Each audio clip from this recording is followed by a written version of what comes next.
Correcto. Muy buenas noches a todos, a los organizadores y a todo el público en general, agradeciendo nuevamente por este espacio para, de alguna manera, desarrollar estos temas muy interesantes, muy actuales con respecto a la formalización rural.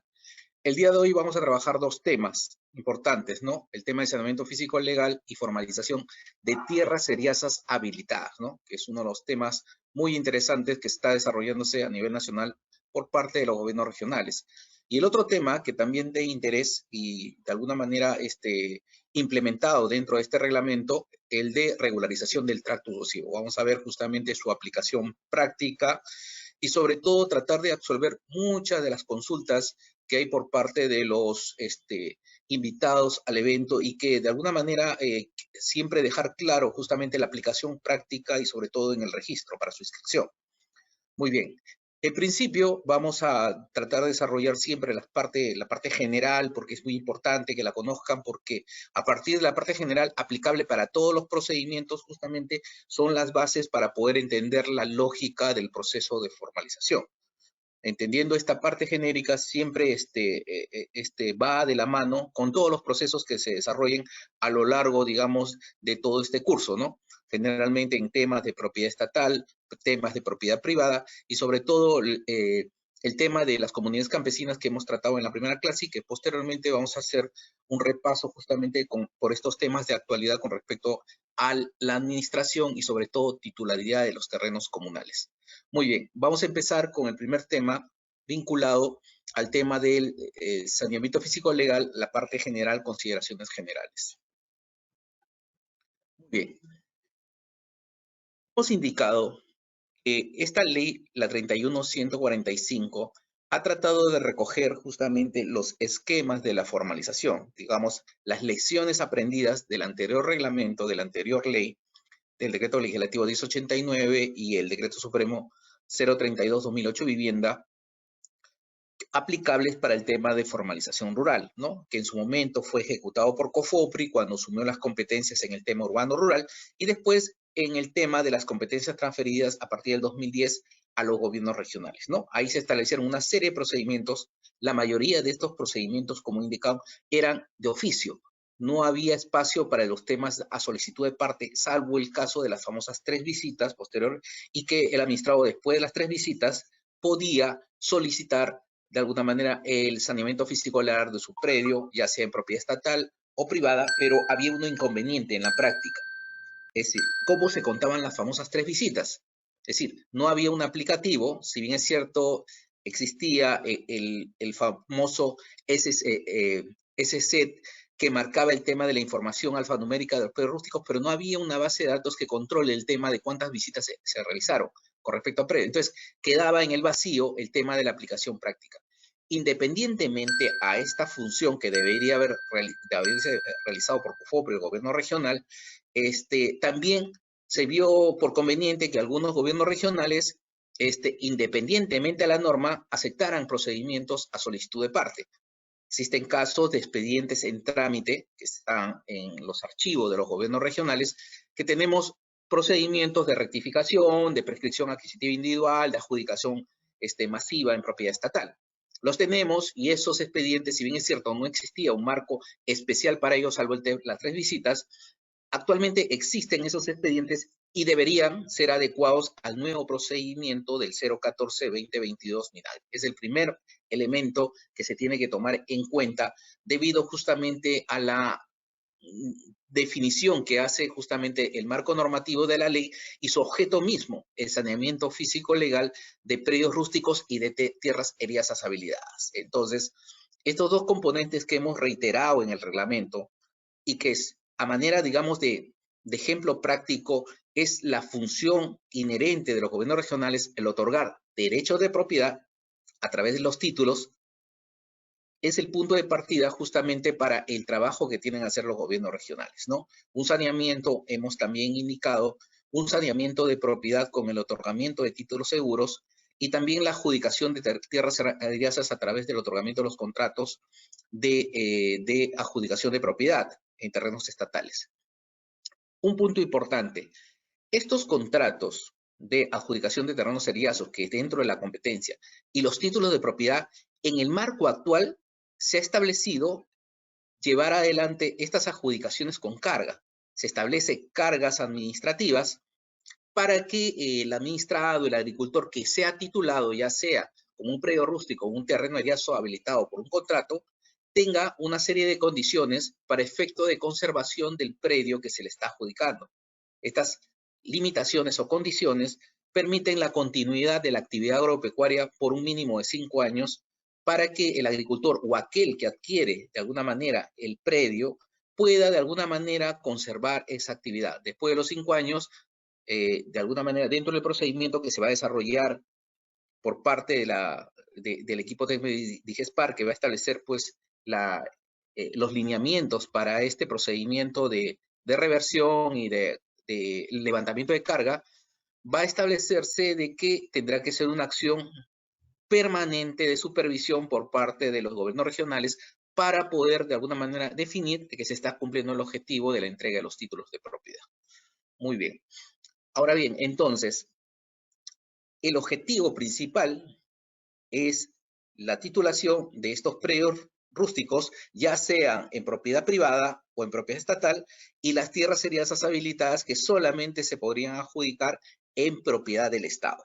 Si hubiera casos de tierras eriazas con una ocupación o con una posesión mayor a 10 años, podrían ir a un proceso de prescripción adquisitiva siempre y cuando estén sobre una propiedad privada, ¿no? Que hay casos donde terrenos eriazos de propietarios privados ocupados podrían ir a un proceso judicial para obtener la titularidad independientemente de este reglamento. Ya es un tema de carácter judicial que tendrían que iniciar para conseguir la titularidad de esos terrenos eriazos habilitados en esa connotación. El tema que va a vincular justamente la actividad siempre del gobierno es darle prioridad. Y esta prioridad se establece a través del famoso establecimiento de los famosos POI. Como saben, todas las entidades públicas tienen pues que generar planes que permitan justamente el desarrollo de sus actividades generalmente en un año para poder, digamos, cumplir los objetivos que tienen proyectados en un determinado gobierno regional. Los gobiernos regionales preparan sus POI y intervienen justamente con personal, presupuesto y sobre todo con logística para poder desarrollar todos estos procedimientos en el tema masivo. Pero en el tema individual también tienen que tener equipos técnicos que permitan atender las solicitudes de parte, ¿no? En el caso de predios rústicos y eriazos habilitados, muchos de estos procedimientos pueden darse o pueden realizarse a pedido de parte. Por esa razón, tiene que haber un esquema de trabajo anual que permita la atención de todas las solicitudes. Lo contrario sería continuar teniendo expedientes históricos antiguos de formalización que aún no se pueden solucionar, ¿no? Entonces hay que tener justamente todo un tema, un esquema de trabajo. El gobierno regional tiene que establecer dentro de su objetivo general de la ley un plan de trabajo efectivo que permita objetivamente atender la demanda remanente del tema de informalidad rural, ¿no? Como objetivo principal para el cumplimiento de la ley. El alcance de la ley es que prioriza que todos los gobiernos regionales a nivel presupuestal cumplan con este objetivo de la titulación. Tema de eriazos habilitados, ya sea en el masivo o en la atención a pedido de parte, tiene que ser prioritario dentro de su estructura orgánica, para lo cual tiene que asignarse presupuesto, equipos y tener todos los accesos que permitan el tema de obtener la titulación masiva en determinados sectores y a su vez atender las solicitudes de partes que hagan los administrados. Para lo cual siempre hay acciones de gestión, ¿no? Acciones de gestión en el sentido que permitan flexibilizar y darle rapidez al proceso de formalización. Por ejemplo, anteriormente, hasta el año 2021, se tenía el tema de la exoneración, ¿no? Un decreto supremo que permitía la exoneración del tema de los pagos para registros públicos y obtener toda la información registral. Actualmente ya no se tiene esa exoneración porque hay una falta de gestión para poder, digamos, tener esa herramienta que permita el acceso al registro y hacer más rápidamente nuestro estudio registral y nuestros procesos de inscripción y titulación. Aparte, el tema de las consultas a entidades especializadas, al Ministerio de Cultura, a la SBN, a COFOPRI u otras entidades, debería darse con las, digamos, prioridades del caso para que se puedan atender estos expedientes administrativos. Si no se da este elemento de gestión al interior de los gobiernos regionales, el alcance justamente de la ley será recortado, limitado solamente a acciones focalizadas dentro de la jurisdicción del gobierno regional. Por esa razón tiene que haber una acción que permita darle un alcance mayor al tema de la formalización para obtener, de alguna manera, predios inscritos, debidamente inscritos, titulados y adjudicados a estas personas que pretenden tierras eriazas habilitadas. Por esa razón, este objeto de la ley está orientado a la priorización de esta formalización y titulación. Como vemos, muchos de los sectores en nuestro país, en los gobiernos regionales, si bien es cierto, realizan actividades económicas, realizan actividades pecuarias y agrícolas, muchos no cuentan con título de propiedad debido al tema de los traspasos de posesión o simplemente son poseedores en el tiempo o prácticamente se encuentran sobre propiedades privadas. Y han pasado años y siguen en esa condición, debido a que el gobierno regional, el ente formalizador regional, no ha tomado competencia para regularizar y otorgar esos derechos de propiedad en beneficio de esos agricultores. Igualmente se encuentran terrenos eriazos habilitados. Las personas han invertido en habilitar el terreno o incorporarlo a la agricultura, pero no cuentan con un título para poder, digamos, conseguir inversión privada y poder continuar con este tema de producción agrícola. Entonces, acá hay todo un tema de que el título de propiedad busca justamente incentivar el tema de la inversión privada, el desarrollo agrario, a través justamente de la titulación como medio de pago, como medio de garantía para obtener créditos que puedan ser invertidos dentro de la producción misma o el desarrollo mismo de la actividad agraria. Por esa razón que el objeto mismo de este reglamento es buscar el tema de la titulación a aquellas personas que estén realizando actividades agropecuarias dentro de una jurisdicción, para lo cual el objeto mismo plantea situaciones de poder regularizar terrenos de propiedad estatal, de propiedad de cualquier entidad del Estado, o terrenos de propiedad privada, dejando, digamos, en un límite temporal al tema de terrenos adquiridos a comunidades campesinas, como hemos hablado, el tema de comunidades es transversal, y ya hay situaciones donde privados o agricultores están adquiriendo terrenos de comunidades campesinas, realizándose la debida independización de los terrenos e inscribiendo esas independizaciones en el registro de predios, como forma de incentivar el tema agrícola de inversión. Entonces, acá el tema del objeto justamente conlleva a eso, ¿no? A priorizar el tema de la titulación en los esquemas de predios rústicos y los famosos eriazos habilitados. Para eso tenemos nuestro marco legal, ¿no?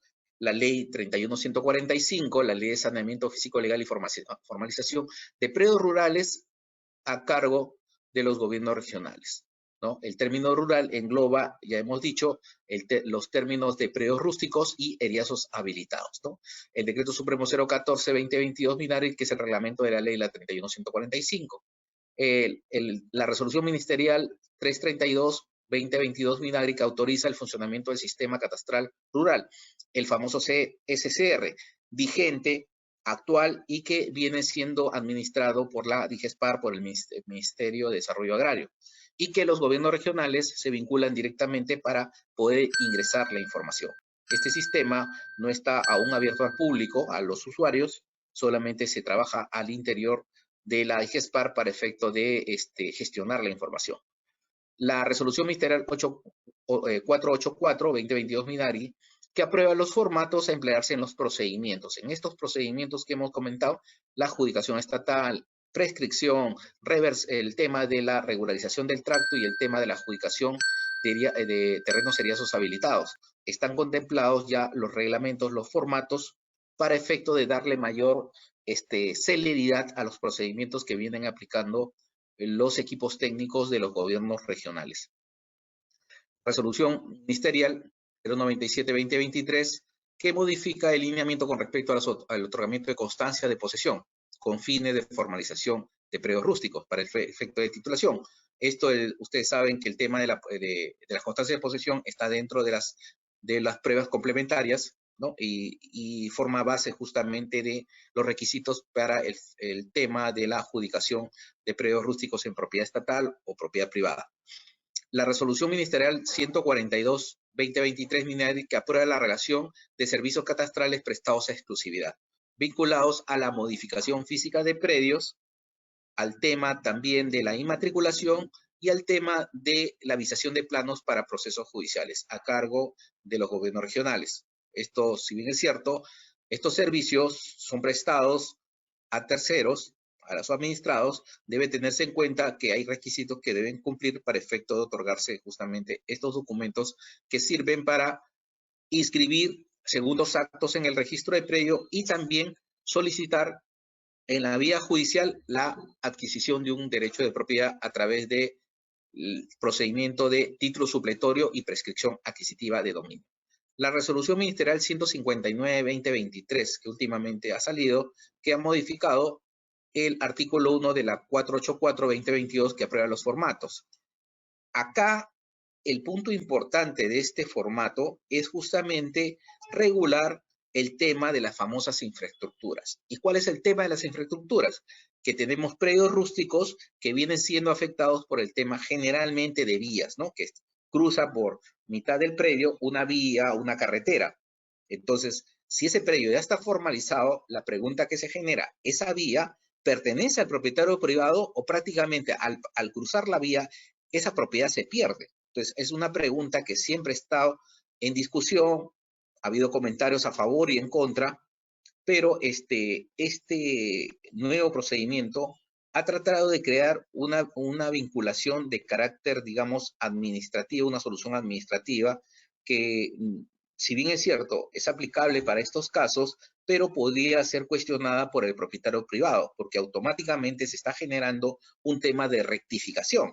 Es decir, se rectifica el área si tengo un predio, por ejemplo, de 10 hectáreas y por mitad del predio pasa una carretera que engloba, digamos, de las 10, una hectárea, prácticamente el propietario, al hacer las rectificaciones y eliminar la vía, se quedaría solamente con 9 hectáreas y esa hectárea se pierde.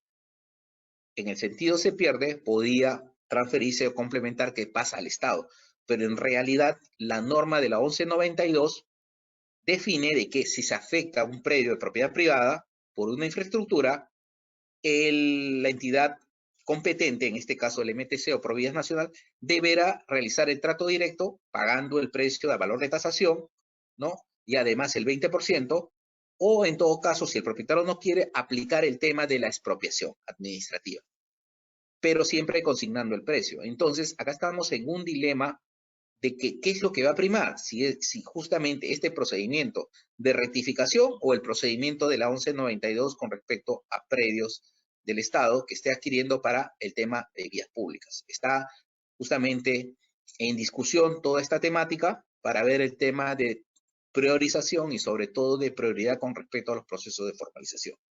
Desde mi punto de vista, una opinión personal, creo que no se puede vulnerar los derechos de propiedad. Esos derechos de propiedad, esa persona en su momento se tituló como un predio rústico con 10 hectáreas, producto de una acción física por parte de cruzar una carretera, no se va a perder el derecho de propiedad. Tendrá que ser compensado económicamente porque ha habido justamente inversión y posteriormente ha sido de alguna manera el Estado ha tomado posesión de terrenos que no le pertenecían, estando en propiedad privada, en consecuencia tiene que haber una contraprestación de pago. Esa es una opinión personal, pero ya el reglamento está desarrollando un procedimiento que se llama rectificación, que excluye esas áreas del tema de titularidad del propietario privado. Muy bien. El concepto mismo el objeto de la ley o de la ley misma, la 31.145, siempre va de la mano con el concepto de predio rural. A lo largo del reglamento van a encontrar este término que se repite y va a estar bien estructurado porque define procedimientos que se aplican en el ámbito rural como un genérico, pero después cuando desarrolla ya los procedimientos específicos va a definir exactamente los conceptos individuales, entre ellos el concepto de predio rústico aplicable para predios que se encuentran dentro de propiedad privada o dentro de propiedad del Estado, ¿no? Por eso, razón, son aquellos de uso agrario, tienen que tener la característica agraria ubicados en zonas rural destinados a la actividad agropecuaria que no deben estar inmersos dentro de un área urbana o de expansión urbana. Asimismo, se utiliza el término o definición de tierras serias habilitadas como un concepto solamente enmarcado para esta ley dentro de terrenos del Estado. Es decir, estos terrenos seriazos habilitados mencionados en la ley y en el reglamento solamente están condicionados a terrenos necesariamente que son de titularidad del Estado. No se aceptan el concepto de terrenos seriazos o tierras seriazas habilitadas en propiedad privada o sobre propiedad comunal. Esos casos tienen un tratamiento fuera del marco normativo que estamos analizando. Pero aún más, estos predios rústicos en propiedad estatal y los seriazos habilitados, y las tierras seriazas habilitadas para el tema de formalización necesariamente tienen que encontrarse sobre propiedad privada y tener una antigüedad antes del 25 de noviembre de 2010 como fecha límite. Y hemos indicado que esta fecha es límite para estos dos procedimientos en propiedad del Estado.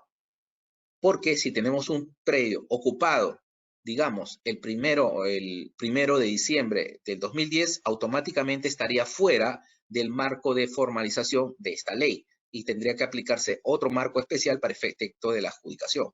Por ejemplo, el tema de subasta para terrenos de este tipo por parte del ente especializado en transferencia de propiedad por subasta pública. Muy bien. Bien, hemos indicado que ya en la práctica, al realizar estos procedimientos de regularización de tracto o terrenos eriazos habilitados, el marco normativo de la ley prioriza el tema siempre de las exclusiones, es decir, que no se puede titular en ciertas condiciones especiales marcadas en la ley en el artículo 3 del reglamento. Este artículo 3 es transversal para todos los procedimientos y tiene lógica porque acá lo que se está protegiendo son temas de especialidad y sobre todo temas de protección con rango algunos de carácter constitucional. Entonces, los procesos de formalización que desarrollan los equipos técnicos, el abogado, el técnico en ciencias agrarias, el ingeniero geógrafo que trabaja para los gobiernos regionales, tiene que tener entendido que este artículo es prioritario para el desarrollo de todas sus actividades de formalización que vienen realizando.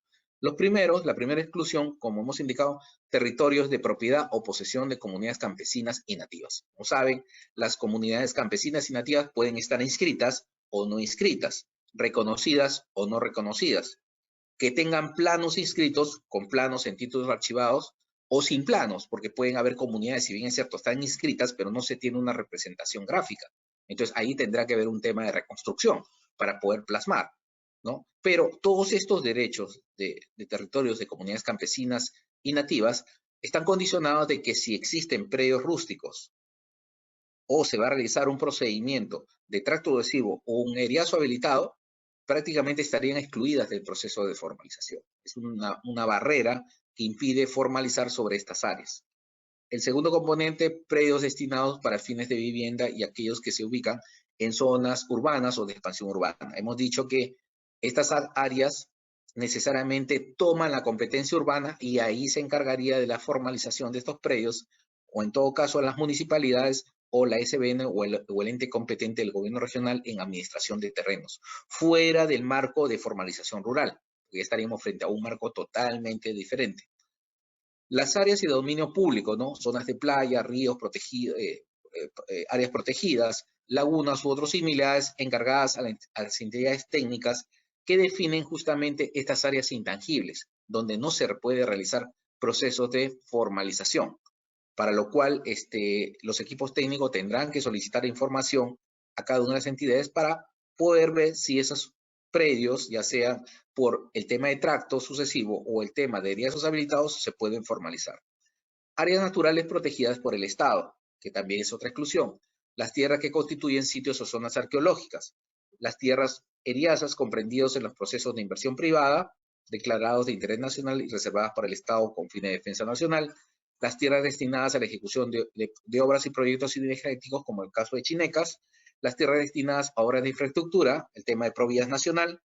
Las tierras destinadas para la ejecución e implementación del plan de reconstrucción con cambios. Entonces, estas exclusiones deben estar marcadas y analizadas previamente antes de tomar competencia y proseguir con el procedimiento. Quiere decir que en el momento de la presentación de la solicitud, después de evaluada la solicitud y terminada la calificación del expediente, entrando al diagnóstico, lo primero que se tiene que hacer es tomar estas limitaciones si el predio se encuentra dentro de alguna de ellas y excluirlo y declararlo improcedente el pedido. Es lo primero que se debe hacer en la parte práctica. Los ámbitos excluidos, como hemos dicho, pueden estar representados por el tema de estas comunidades campesinas y nativas que están definidas, ya sea en el registro a través de los títulos archivados, de los documentos de propiedad, o aquellos reconocidos justamente por el órgano administrativo del gobierno regional, ¿no? Es la primera limitación que se da para efecto de analizar el tema de exclusiones. El segundo que hemos visto es el tema de las zonas urbanas, zonas de expansión urbana. ¿Cómo se establecen? A través de resoluciones administrativas otorgadas por las municipalidades donde definen estos ámbitos urbanos. Por ejemplo, un ejemplo muy práctico que siempre se pregunta, es decir, si en el Callao existen ya predios rústicos que formalizar en la región Callao. Y diremos que ya no, porque prácticamente existe una resolución administrativa que define que todo el Callao está incorporado dentro del área urbana y de expansión urbana. Prácticamente no queda el tema de predios rústicos dentro de la jurisdicción del Callao. En el caso de Lima sí quedan algunas zonas, en Caraballo, en Lurín, están fuera del área urbana y de expansión urbana y que podrían ser materia de un proceso de saneamiento físico legal. Pero estos casos límites entre el Callao y Lima son un ejemplo práctico de la aplicación de este tema de zonas urbanas y de expansión urbana. El tema de áreas de uso público, bajas marginales y áreas de protección del Estado está vinculado justamente a la titularidad que dé el Estado, en este caso la SBN o las entidades técnicas, de definir áreas donde no se puede titular, ¿no? Pero en la práctica a veces vemos o observamos que si entramos al SICAR, al catastro rural, encontramos que áreas inscritas o predios inscritos, unidades catastrales inscritas, están de alguna manera superpuestos sobre cauces de río, sobre fajas marginales o sobre áreas de uso público, debido en que en su momento cuando se inscribió, cuando se tituló, no se tuvo en cuenta estas limitantes o estas exclusiones. Van a encontrar casos donde preguntarán por qué se ha titulado si la norma actual dice que no, pero sí, volvemos al caso específico, van a haber casuísticas que recojan estas realidades y tendrá que tomarse acciones al respecto para un tema de rectificación sobre dichas áreas, siempre y cuando pues exista la autorización por parte del propietario. En todo caso, tendrá que iniciarse un proceso especial de expropiación sobre esas áreas, porque indebidamente se han titulado, ¿no? Pero estamos hablando de situaciones de hace 20 años atrás.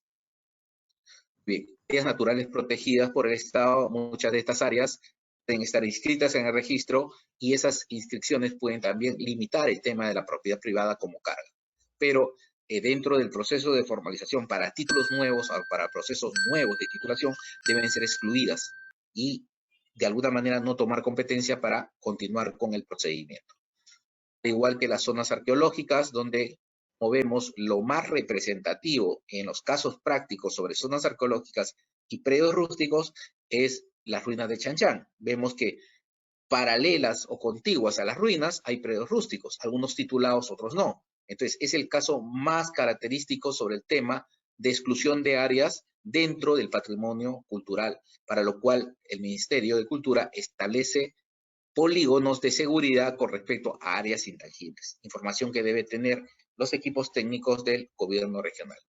Tierras comprendidas en el tema de procesos de inversión pública, el tema de proinversión, la información está publicitada por inversión, donde no se puede de alguna manera trabajar sobre esos terrenos porque están frente a un tema de adjudicación de estos terrenos seriazos a empresas agrícolas que van a desarrollar todo un tema de inversión. Los proyectos hidroenergéticos de irrigación, entre ellos el tema de Chinecas, acá tenemos el tema del Alto Piura y otros proyectos a nivel nacional donde esas áreas no estarían inmersas dentro del proceso de formalización que desarrolla los gobiernos regionales dentro del marco de la ley de la 31.145.